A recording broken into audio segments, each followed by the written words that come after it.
Today we'll go over several levels of Excel shortcuts.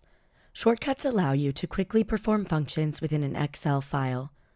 Shortcuts make you more productive so you can spend your time on more important aspects of your job. Shortcuts will also demonstrate your Excel skills to others. It never hurts to show off a bit for your colleagues. Welcome to Excel Level Up, where our focus is on helping you improve your Excel knowledge. For the video today, we will cover shortcuts for beginner, intermediate, and advanced users. We're going through these items quickly, so you may find it useful to re-watch sections, if not the entire video.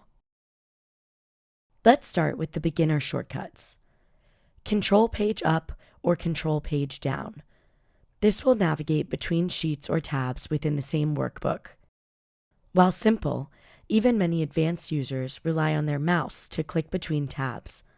Please start using this shortcut today. Control S to save your file. If you don't already have autosave turned on, Control S can prevent accidental data loss. It also serves as a reminder if you haven't saved a new file yet. Now the intermediate shortcuts. Alt-Enter. When editing a text cell, Alt-Enter will create a line break that allows you to control how text wraps in a cell. Too many users incorrectly try to control the text wrap break by resizing a column. Alt-Enter is the right solution. The right-click key on the keyboard. While not technically a shortcut, the underutilized right-click button on the keyboard performs the same function as right-clicking the mouse. This key is normally positioned between the function and control keys on the bottom right of your keyboard. This key works in almost any program that allows right clicks. We will end with two advanced shortcuts. The F4 key to repeat the previous formatting change.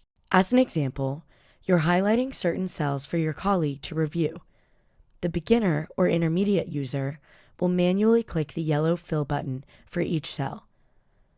The advanced user will only perform this step once, and then hit the F4 key to repeat on other cells. This shortcut can be used for text or cell formatting. Alt-AC. Do you ever receive a large file with many columns and rows, and you are unsure if any filters have been applied? You painfully check each column heading and remove all applied filters. A faster alternative is Alt-AC. Alt-AC will clear any filters on the worksheet while still leaving the filter option in place. As a quick memory guide, consider the AC acronym as All Clear. Do you have any favorite shortcuts that I missed? Please add them in the comments for others to learn. Let me know if you would like a part 2 of this video. We find that series are enjoyable to create. Have a great day!